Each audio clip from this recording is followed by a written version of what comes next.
बढ़ेंगे। मुख्यमंत्री पुष्कर सिंह धामी ने नए साल की शुरुआत अनाथ बच्चों के छात्रावास में पहुंचकर की। राजधानी देहरादून में नेताजी सुभाष चंद्र बोस छात्रावास कोलागढ़ की भवन लोकार्पण के मौके पर मुख्यमंत्री धामी पहुंचे। इस दौरान मुख्यमंत्री हवन में शामिल हुए। मुख्यमंत्री ने छात्रावास के परिसर में पौधारोपण भी किया। सीएम ने बच्चों को नए साल की शुभकामनाएं दी और बच्चों को जैकेट, जूते और ड्रेस भी वितरित किए।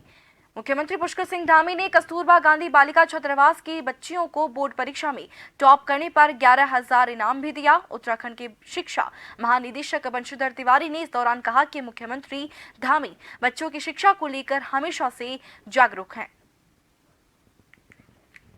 हमने इसी जगह पर नेताजी सुभाष चंद्र बोस भवन का शिलान्यास किया था और आज ये काम पूरा हो गया, इसका आज लोकार्पण हो गया। इसके पूरे होने से हमारे 100 बच्चों को यहाँ पर रहने की सुविधा मिल पाएगी, अच्छे शिक्षण की सुविधा मिल पाएगी, सभी प्रकार की जो शिक्षा के लिए जरूरी है वो सब यहाँ पर मिल पाएगा। ये हमारा संकल्प है। ऐसे प्रदेश के अंदर जो हमारे अन्य छात्रावास जैसे संचालित हो रहे हैं उन सभी में अच्छी सुविधाएं मिले, बच्चों को आगे बढ़ने का अवसर मिले। जो वित्तीय साधनों से, अन्य साधनों से कमजोर माता पिता के बेटे बेटियां हैं उनको भी शिक्षा अध्ययन का अवसर मिले। देखिए, सबसे पहले तो आप सभी को नव वर्ष की शुभकामनाएं। और ये गत वर्ष इसका शिलान्यास किया गया था और आज हमने इसको लोकार्पण किया है। 4 करोड़ 9 लाख से ज़्यादा की कीमत है, जिसको बनाते समय हम लोगों ने गुणवत्ता का काफ़ी ध्यान रखा है।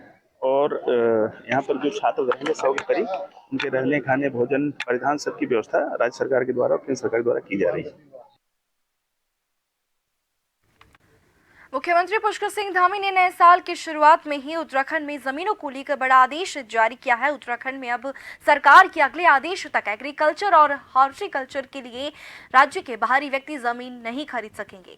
मुख्यमंत्री धामी ने सभी जिलाधिकारियों को निर्देश दिए हैं कि सरकार के अगले आदेश तक बाहरी व्यक्तियों को जमीन नहीं बेची जानी चाहिए। प्रदेश में सोशल मीडिया से लेकर सार्वजनिक मंचों में सशक्त भू कानून की मांग लगातार की जा रही थी। मुख्यमंत्री के इस आदेश को भू कानून से जोड़कर ही देखा जा रहा है।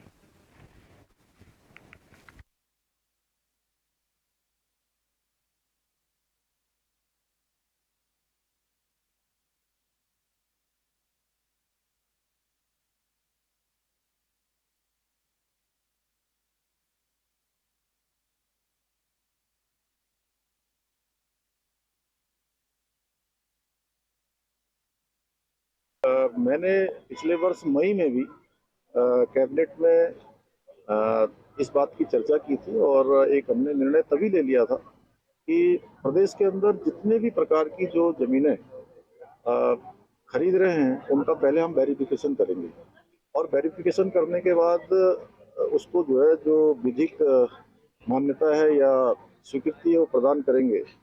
और आज से नए वर्ष में हमने जो कृषि के लिए जो भूमि अन्य लोगों के द्वारा खरीदी जाती है उस पर हमने अभी रोक लगा दी है। मुख्यमंत्री पुष्कर सिंह धामी यूसीसी को लागू करने का ऐलान कर चुके हैं और कयास भी लगाए जा रहे हैं कि जनवरी माह में यूसीसी की कमेटी किसी भी वक्त सरकार को अपना ड्राफ्ट सौंप सकती है, जिसके बाद विधानसभा सत्र बुलाया जा सकता है।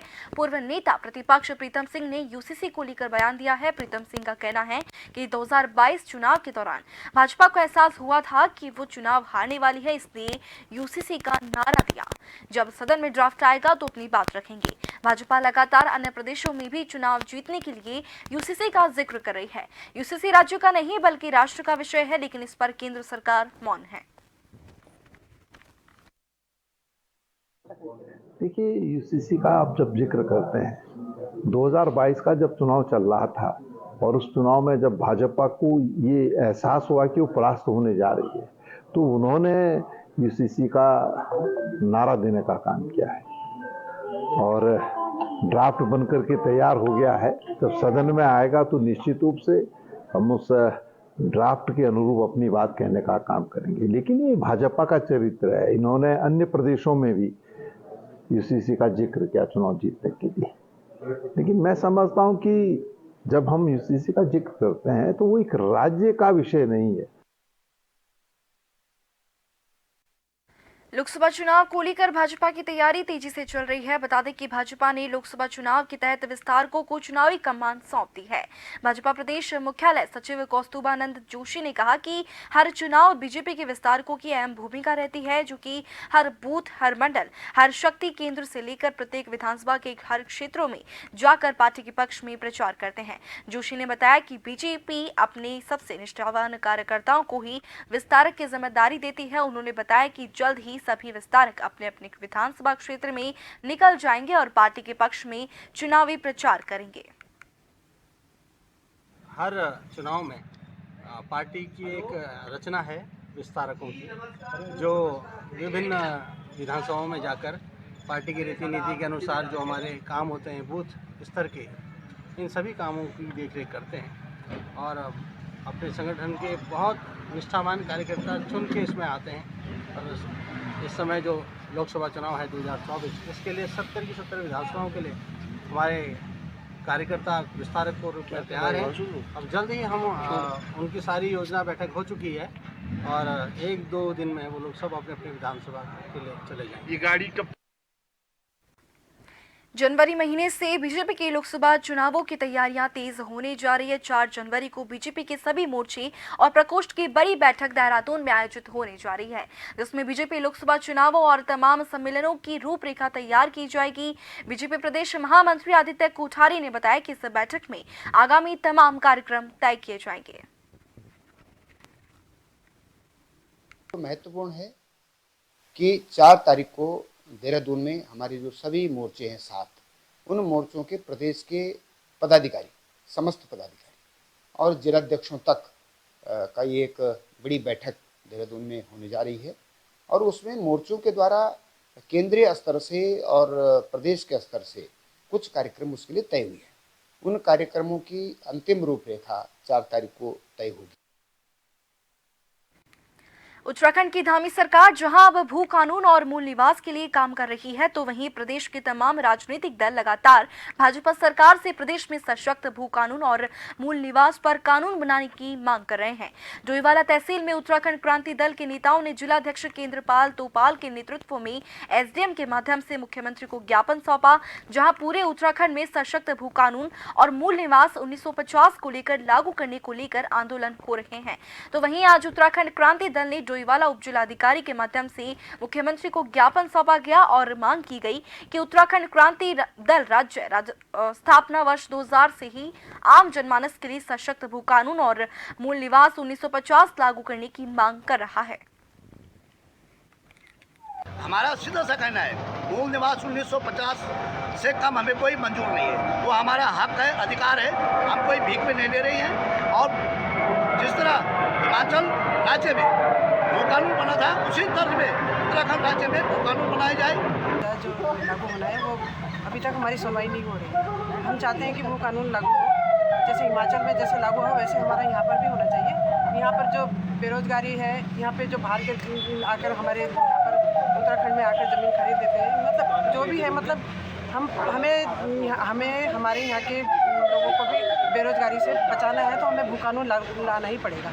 हमारा सीधा सा कहना है, मूल निवास 1950 से कम हमें कोई मंजूर नहीं है। वो हमारा हक है, अधिकार है, हम कोई भीख में नहीं ले रहे हैं। और जिस तरह हिमाचल राज्य में भू कानून बना था, उसी तर्ज में उत्तराखंड राज्य में भू कानून बनाया जाए। जो लागू होना है वो अभी तक हमारी सुनवाई नहीं हो रही है। हम चाहते हैं कि भू कानून लागू हो, जैसे हिमाचल में जैसे लागू हो वैसे हमारा यहाँ पर भी होना चाहिए। यहाँ पर जो बेरोजगारी है, यहाँ पे जो बाहर के आकर हमारे यहाँ पर उत्तराखंड में आकर ज़मीन खरीद देते हैं, मतलब जो भी है, मतलब हमें हमारे यहाँ के लोगों को भी बेरोजगारी से बचाना है, तो हमें भू कानून लाना ही पड़ेगा। हमारा सीधा सा कहना है, मूल निवास 1950 से कम हमें कोई मंजूर नहीं है। वो हमारा हक है, अधिकार है, हम कोई भीख में नहीं ले रहे हैं। और जिस तरह हिमाचल राज्य में भू कानून बना था, उसी तर्ज में उत्तराखंड राज्य में भू कानून बनाया जाए। जो लागू होना है वो अभी तक हमारी सुनवाई नहीं हो रही है। हम चाहते हैं कि भू कानून लागू हो, जैसे हिमाचल में जैसे लागू हो वैसे हमारा यहाँ पर भी होना चाहिए। यहाँ पर जो बेरोजगारी है, यहाँ पे जो बाहर के आकर हमारे यहाँ पर उत्तराखंड में आकर ज़मीन खरीद देते हैं, मतलब जो भी है, मतलब हमें हमारे यहाँ के लोगों को भी बेरोजगारी से बचाना है तो हमें वो कानून लाना ही पड़ेगा। हमारा सीधा सा कहना है, मूल निवास 1950 से नए साल पर लोहाघाट विधायक खुशहाल सिंह अधिकारी ने कांग्रेस कार्यकर्ताओं के साथ लोहाघाट नगर का भ्रमण किया और लोगों से मुलाकात करते हुए उनकी समस्याओं को सुना और साथ ही क्षेत्रवासियों को नववर्ष की शुभकामनाएं भी दी। लोगों की समस्याओं को सुन विधायक अधिकारी ने समाधान का आश्वासन दिया। विधायक ने कहा कि लोहाघाट नगर की प्रमुख समस्या पेयजल की है। समस्या के समाधान के लिए वे प्रयासरत हैं। सरयू लिफ्ट पेयजल योजना निर्माण के लिए वे मुख्यमंत्री धामी से अनुरोध करेंगे। विधायक अधिकारी ने कहा कि मुख्यमंत्री के द्वारा घोषणा भी की गई है। उन्होंने कहा कि मुख्यमंत्री बिना किसी भेदभाव के लोहाघाट विधानसभा का भी बराबर विकास कर रहे हैं, जिसके लिए हुई बधाई के पात्र हैं। भ्रमण कार्यक्रम में कई कांग्रेस पदाधिकारी और कार्यकर्ता भी उनके साथ मौजूद रहे। अपने विधानसभा लोहाघाट के समस्त क्षेत्रवासियों को बहुत बहुत ढेर सारी शुभकामनाएं देना चाहता हूं। साथ ही पूरे प्रदेश पूरे देश के वासियों को बहुत बहुत धन्यवाद, इस वर्ष की बधाई देना चाहता हूं और यह वर्ष सभी के लिए सुफलदायक हो। सभी दिनों दिन आगे बढ़ें, तरक्की करें और विकास की पथ पर सब आगे बढ़कर इस प्रदेश को, इस विधानसभा को आगे पहुंचाने का काम करें। यह मेरी शुभकामनाएं है। अब ऐसा है विकास कार्य, ये थोड़ा सा सौभाग्य हमारा है कि भाई जिला मुख्यमंत्री यहाँ पर मुख्यमंत्री जिले में हैं तो उनसे कुछ विकास की किरण मिल रही हैं, वरना तो ऐसा ही था मामला। इस समय जो माननीय मुख्यमंत्री जी कर रहे हैं विकास, तो अच्छी बात है, बहुत बधाई के पात्र है वो भी। और इसी के साथ वक्त एक छोटे से ब्रेक का।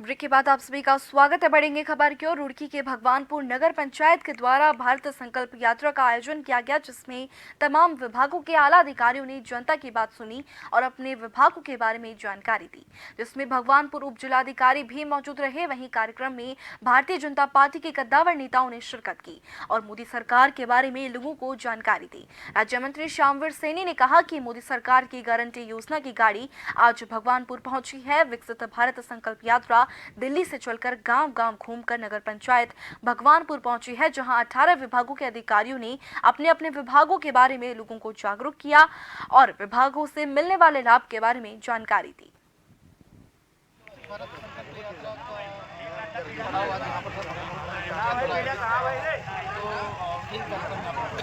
तो सरकार की कौन कौन सी योजनाएं थी जिनसे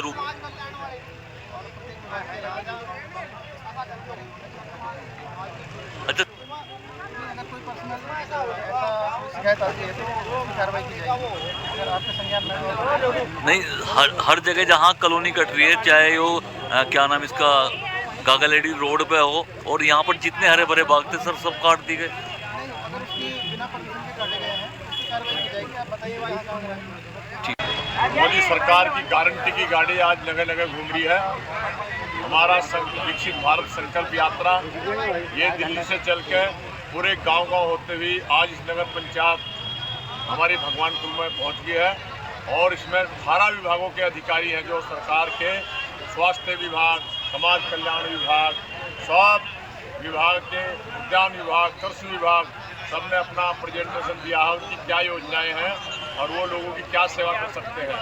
इन योजनाओं के तहत ये सब जानकारी दी गई है और जो लाभार्थी यहाँ आए हुए थे उनको सबको जानकारी दी गई है और साथ साथ ये पूरे हमें अपने देश को जो है समृद्ध और समृद्धिशाली बनाने के लिए संकल्प भी दिया गया है। श्री बद्री केदार मंदिर समिति के द्वारा अपने गेस्ट हाउस को और बेहतर किया जा रहा है। पिछले लंबे समय से ये देखा गया था कि मंदिर समिति के गेस्ट हाउस और धर्मशालाएं खराब स्थिति में थी। हालत ये थी कि वहां पर पर्यटक रुकने से भी परहेज करते थे और इसी को देखते हुए अब जाकर मंदिर समिति ने अपने सारे गेस्ट हाउस और धर्मशालाओं को अच्छी स्थिति में कर दिया है। वहीं इन सभी में काम करने वाले ठेकेदारों के ऊपर आरोप लगा है कि इन्होंने जो काम किया है वो मानक के अनुरूप नहीं किया है और इसी को देखते हुए श्री बद्री केदार मंदिर समिति ने सभी ठेकेदारों का भुगतान रोक दिया है। ध्यान दें। कि हमारा प्रयास रहता है कि बद्रीनाथ केदारनाथ मंदिर समिति जो है और जो हमारे धाम में देश विदेश के करोड़ों करोड़ों श्रद्धालुओं की आस्था और विश्वास श्रद्धा का केंद्र है, तो वहाँ पर जो भी कार्य हों, जो भी गतिविधियाँ हों, उनमें पूरी तरीके से पारदर्शिता कायम हो और निर्माण कार्य से लेकर नियुक्तियों से लेकर हर कार्य में वहाँ पर पारदर्शिता हो, इस दिशा में हम निरंतर प्रयास कर रहे हैं। इस वर्ष यात्रा काल के प्रारंभ में हमने जो हमारे यात्रा मार्ग पर विभिन्न गेस्ट हाउसेज हैं, उन धर्मशालाएं हैं, उनमें मरम्मत के कार्य कराए थे, पुनर्निर्माण के कार्य कराए थे, सौंदर्यीकरण के कार्य हुए थे। उसके अलावा कुछ रुड़की के सती मोहल्ला के शमशान घाट में 3 वर्ष पहले आशु रावत किन्नर की तरफ से गंगा माता की मूर्ति की स्थापना की गई थी। बता दें कि आशु रावत किन्नर सभी किन्नरों की रुड़की की गुरु है। आज उन्होंने मूर्ति स्थापना की। तीसरी वर्षगांठ बड़ी धूमधाम से मनाई गई, जिसमें भंडारे का भी आयोजन किया गया। इस मौके पर दूर दूर से अतिथि यहां पर शामिल हुए। आशु रावत ने बताया कि प्रतिवर्ष की भांति इस वर्ष भी गंगा माता की मूर्ति का स्थापना दिवस बड़ी ही धूमधाम से मनाया जा रहा है और आगे भी इसी तरह मनाया जाता रहेगा।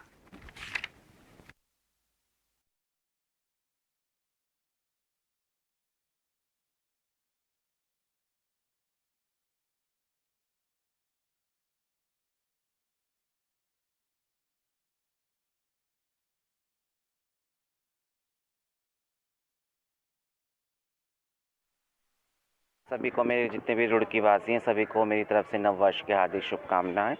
और आज जो आयोजन हो रहा है भंडारे का, वो मेरी माता रानी की जो मैंने 3 साल पहले मूर्ति स्थापना कराई थी, आज उनके 3 साल पूर्ण हो रहे हैं। और तृतीय भंडारा आज आप लोगों की दुआ से तृतीय भंडारा भी चल रहा है।